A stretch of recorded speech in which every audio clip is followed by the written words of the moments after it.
हम भी बनाए।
कैसे बनता है।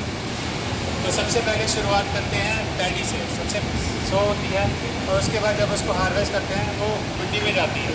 मंडी में जाने के बाद वो राइस मिल के अंदर जाती है। राइस मिल के अंदर सबसे पहले उसका छिलका उतारा जाता है, जिसको बोलते हैं डीहस्किंग प्रोसेस। डीहस्किंग होने से बाद उसका छिलका बाहर आता है, जो कि एज ए बॉयलर फ्यूल काम आता है, जिसमें से डीहस्किंग होने के बाद ब्राउन राइस बाहर आता है। ब्राउन राइस को जब पॉलिश किया जाता है तो उसको बोलते हैं वाइट, उसको बोलते हैं राइस ब्रान। राइस ब्रान उसमें से बाहर आता है, जिसमें से हमारा वाइट राइस बाहर आता है। तो ये है राइस ब्रान।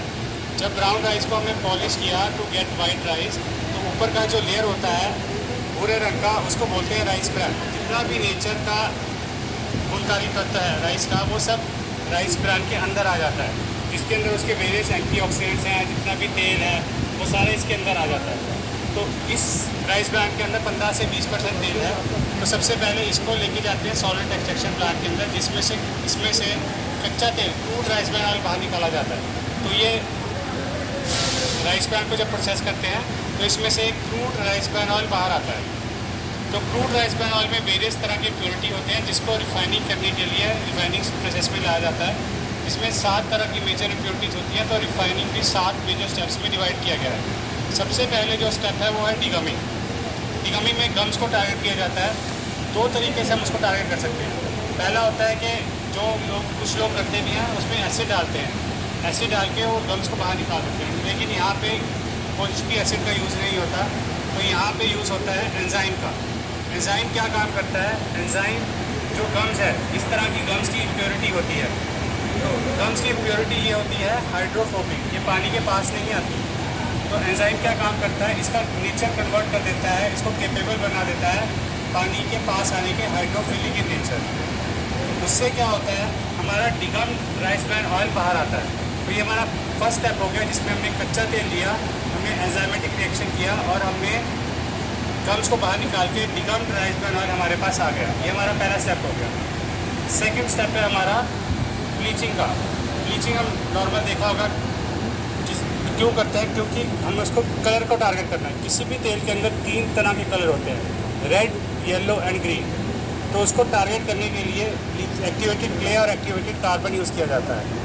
तो उसमें हम क्या करते हैं? एक्टिवेटेड क्ले और एक्टिवेटेड कार्बन डाल के ऑयल के अंदर जब हम उसको रिएक्शन करते हैं, तो जितने भी कलरिंग इम्प्योरिटीज़ होती हैं वो उस मिट्टी के अंदर एब्जॉर्ब हो जाती हैं, जिसमें से हमारा ब्लीच राइस ब्रान ऑयल बाहर आता है। तो हमने डिगम राइस ब्रान ऑयल को मिट्टी से ट्रीट करके ब्लीच राइस ब्रान ऑयल बाहर निकाल लिया। ये हमारा सेकंड स्टेप हो गया। उसके बाद आता है हमारा थर्ड स्टेप, जिसमें हम टारगेट करेंगे वैक्सीज़ को। वैक्सीज़ आप सबने घरों में देखे होंगे, मोमबत्ती भी होती है, वैक्स होती है, फिर शू पॉलिश की वैक्स हो गई, एप्पल पे लगाते हैं वो भी वैक्स हो गई, वो रिफाइंड फॉर्म होगी। ऐसी कच्चे तेल के अंदर क्रूड वैक्स होती है। क्रूड वैक्स होती है इस तरह का। क्रूड वैक्स का सैंपल क्या है? क्रूड वैक्स का सैंपल मैं आपको दिखाता हूँ। वैक्स को बेसिकली जब इसका प्रॉपर्टी क्या है कि जब हम उसको ठंडा करते हैं धीरे धीरे, तो उसमें से क्रिस्टलाइज होके वो वैक्स ऑयल से बाहर आ जाती है। तो ये हो गया हमारा डिवैक्स्ड ऑयल। तो हमने ब्लीच ऑयल को जब वैक्स निकाला तो ये हमारा डिवैक्स्ड ऑयल बाहर आ गया। तो this is after the wax removal. Wax हटाने के बाद ये हमारा ऑयल आ गया डिवैक्स्ड राइसब्रान ऑयल। ये हमारा थर्ड स्टेप हो गया। अब इस डिवैक्स्ड ऑयल को हम फोर्थ स्टेप में, ये इस तरह का वैक्स होता है जो कि इसमें से निकालने के बाद ये तेल बन जाता है। तो ये ब्लीच्ड ऑयल है। ब्लीच्ड ऑयल को हमने इसमें से वैक्स निकाला और ये हमारा डिवैक्स्ड ऑयल हमारा तैयार हो गया। अब ये वैक्स रिमूव करने के बाद जो हमारा तेल आया उसमें से हम फोर्थ स्टेप लेके जाएंगे जिसको बोलते हैं डीएसिडिफिकेशन। डीएसिडिफिकेशन एक ऐसा स्टेप है इंपॉर्टेंट जो कि डिफ्रेंशिएट करता है between physical refining and chemical refining. Chemical refining में क्या किया जाता है, प्योरिटी टारगेट की जाती है फैटी एसिड्स को। वो एक एसिड है और उसमें कास्टिक डाला जाता है। जब कास्टिक और एसिड आपस में मिलेंगे तो न्यूट्रलाइजेशन हो जाएगा। तो वो न्यूट्रलाइजेशन प्रोसेस होगा जो कि बोलता है केमिकल रिफाइनिंग। उसी प्रोसेस को हम फिजिकल रिफाइनिंग में क्या करते हैं, फिजिकल रिफाइनिंग में हम यूज़ करते हैं थर्मल प्रिंसिपल। कि किसी भी चीज़ को अगर हम हाई वैक्यूम हीट करेंगे तो वो वेपराइज हो जाएगी, भाप बन जाएगा। तो उसमें हम क्या करते हैं, फैटी एसिड्स का जब हम हाई टेम्परेचर पर हाई वैक्यूम पे हीट करते हैं तो वहाँ पे फैटी एसिड्स का वेपराइज फॉर्म में कन्वर्शन हो जाता है और फिर हम उसको कंडेंस कर लेते हैं जो कि सोप्स एंड डिटर्जेंट बनाने के काम आता है। वो इस तरह का एक इम्प्योरिटी होता है फैटी एसिड जो उड़ के लिक्विड फॉर्म में बाहर आ जाता है। तो हमने यहाँ पे फिजिकल रिफाइनिंग में फैटी एसिड को रिमूव कर लिया और हमारे पास ये हमारा ये फैटी रिमूव करने के बाद ये ऑयल हमारा अगला स्टेज में आ गया, फोर्थ स्टेप में। अब यहाँ पे यूएसपी क्या है, तेल तो सब बनाते हैं राइस ब्रान ऑयल। यहाँ पे यूएसपी क्या है, ये आपके सामने पीछे डीएसिडिफिकेशन प्लांट लगा है। तो ये एक मैकेनिकल डिवाइस है। इसमें क्या है कि तेल को गर्म करने के लिए जनरली लोग क्या करते हैं, मिनरल एसिड यूज़ करते हैं। मिनरल एसिड से जब हम तेल को गर्म करेंगे कॉइल से तो कभी ये मैकेनिकल चीज़ें कभी पंचर हो गया तो मिनरल एसिड और खाने का तेल आपस में मिल जाएंगे और जिसकी वजह से वो जहर बन जाएगा और कम मात्रा में होगा तो पता भी नहीं चलेगा। तो उसको फूड सेफ्टी को कंसर्न में रखते हुए हम यहाँ पे जितना भी तेल गर्म करते हैं वो यूज़ करते हैं हाई प्रेशर स्टीम सिस्टम जो कि प्योर आरओ वाटर से बनता है। और कभी पंचर हो भी जाए तो प्योर आरओ वाटर ही तेल के अंदर जाएगा। अब सबसे ज़रूरी बात, अब इस प्रोसेस के दौरान बनता है ट्रांस फैट। ट्रांस फैट एक ऐसा इम्प्योरिटी है जो कि कैंसरस है। तो अगर इस प्रोसेस के दौरान हम हाई टेम्परेचर करेंगे और प्रोसेसिंग कंडीशन को हार्श कर देंगे तो ट्रांस फैट बढ़ जाएगा और ट्रांस फैट जो कि फूड सेफ्टी लिमिट है उसके भी बाहर जा सकता है। तो यहाँ पे इस R&D करके हमने प्रोसेस कंडीशन को इतना माइल्ड किया है और टेम्परेचर इतना माइल्ड किया है कि उसमें ट्रांस फैट जनरेशन नहीं होता। और मैं प्राउडली कह सकता हूँ कि ये वर्ल्ड का सबसे पहला ऐसा प्लांट है जहाँ पे trans fat free rice bran oil बनता है। और इसमें कुछ पार्टीज़ हैं जैसे कि कुछ MLM कंपनीज हैं तो उस पर लोगो भी लगाना शुरू कर दिया, जैसे राइसिला पे या जैसे वेस्टीज है उन्होंने तो लोगो भी लगाना शुरू कर दिया है। तो वहाँ पे वो डिक्लेयर करते हैं कि trans fat free rice bran oil और उसका FSI ने एक स्पेशल लोगो भी दिया है। जो भी ट्रांस फैट फ्री होगा तो वो लोगो पैक के ऊपर हम लगा सकते हैं जिससे वो पता चलता है कि हाँ ये प्रोडक्ट जो है वो सेफ कंडीशन में बनाया गया है और उसमें ट्रांस फैट नहीं है। लेकिन वो मैनेजमेंट करता है किसने वो लोगो लगाना है कि नहीं लगाना। लेकिन वो प्रोसेसिंग कंडीशन के दौरान ये कैपेबिलिटी है कि वो trans fat free rice bran oil बन सके और उस पर हम स्पेशल लोगो लगा सकें। ये हमारा फोर्थ स्टेप हो गया। उसके बाद आता है हमारा फिफ्थ स्टेप जो कि है विल्टराइजेशन। अभी राइस ब्रान ऑयल में गुणकारी तत्व होने के साथ आपने देखा होगा कि बताया जाता है कि सफ़ा, यूफा और प्यूफा तीनों बैलेंस प्रोपोर्शन में हैं। अब किसी भी तेल के अंदर अगर सफ़ा कंटेंट होगा तो उसमें जमावट की कैपेबिलिटी भी होगी। उसका सबसे बड़ा एग्जांपल तो देसी घी है। देसी घी प्योर सैचुरेटेड फैट है, जमा रहता है, सफ़ा हो गया। वो नेचुरली प्रेजेंट है और हमको जो नेशनल इंस्टीट्यूट ऑफ न्यूट्रिशन है उसने बताया है कि तीनों फैट सफ़ा, यूफा, प्यूफा हमको इक्वल मात्रा में लेने चाहिए। इसी की वजह से अभी हम एक तेल लगातार खा सकते हैं। पहले क्या कहते थे कि हमको तेल बदल के खाने चाहिए। अभी सफ़ा यूफा की कंटेंट की वजह से हम तेल राइस ब्रान ऑयल ताउम्र खा सकते हैं विदाउट एनी साइड इफेक्ट और हमारा न्यूट्रिशन भी पूरा होता रहेगा। लेकिन अभी सफ़ा कंटेंट की वजह से जब ठंड ज़्यादा पड़ जाती है तो उन ठंड की कंडीशन में कई बार तेल थोड़ा गाढ़ा हो जाता है, उसमें थोड़ी जमावट आ जाती है, लेकिन उसमें कोई इम्प्योरिटी नहीं है, उसमें कोई मिक्सिंग नहीं है। वो एक तेल का नेचुरल प्रॉपर्टी है जो कि सफ़ा कंटेंट होने की वजह से, उसमें देसी की प्रॉपर्टी होने की वजह से वो थोड़ा सा जम जाता है। लेकिन फिर भी कस्टमर परसेप्शन को इम्प्रूव करने के लिए विंटराइजेशन एक ऐसा स्टेप है जिसमें उस थोड़े से जो ज़्यादा गाढ़ा करता है उस कंटेंट को निकाला जाता है।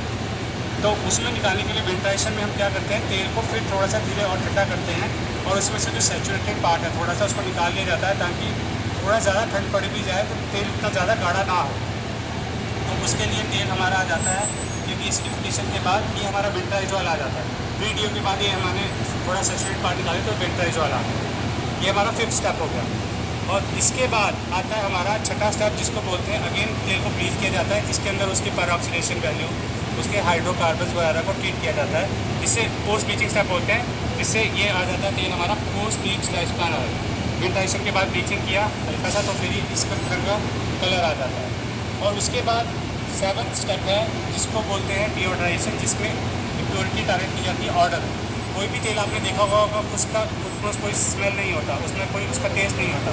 तो उसके लिए स्टेप है डिओड्राइजेशन, जिसमें तेल को फिर से थोड़ा सा गर्म किया जाता है अंडर कंट्रोल कंडीशन, जिसमें से उसका जितनी भी गंदगी है उड़ा दी जाती है और ये final health dry span oil बनके तैयार आ जाता है, starting from to dry span oil, जिसमें 6 से 7 दिन लग जाते हैं। और 6 से 7 दिन लगते हैं। हम तेल को धीरे धीरे under control temperature process high chemical treatment नहीं देते हैं, जिसकी वजह से हमने नेचुरली जो भी कुदरत ने हमको गुणकारी तत्व दिए हैं, हमारा फ़र्ज़ है कि आप लोगों तक हम वो मैक्सिमम कंपोनेंट्स पहुंचा सकें, जिसमें अंदर सबसे इम्पॉर्टेंट है गामा राइजोल।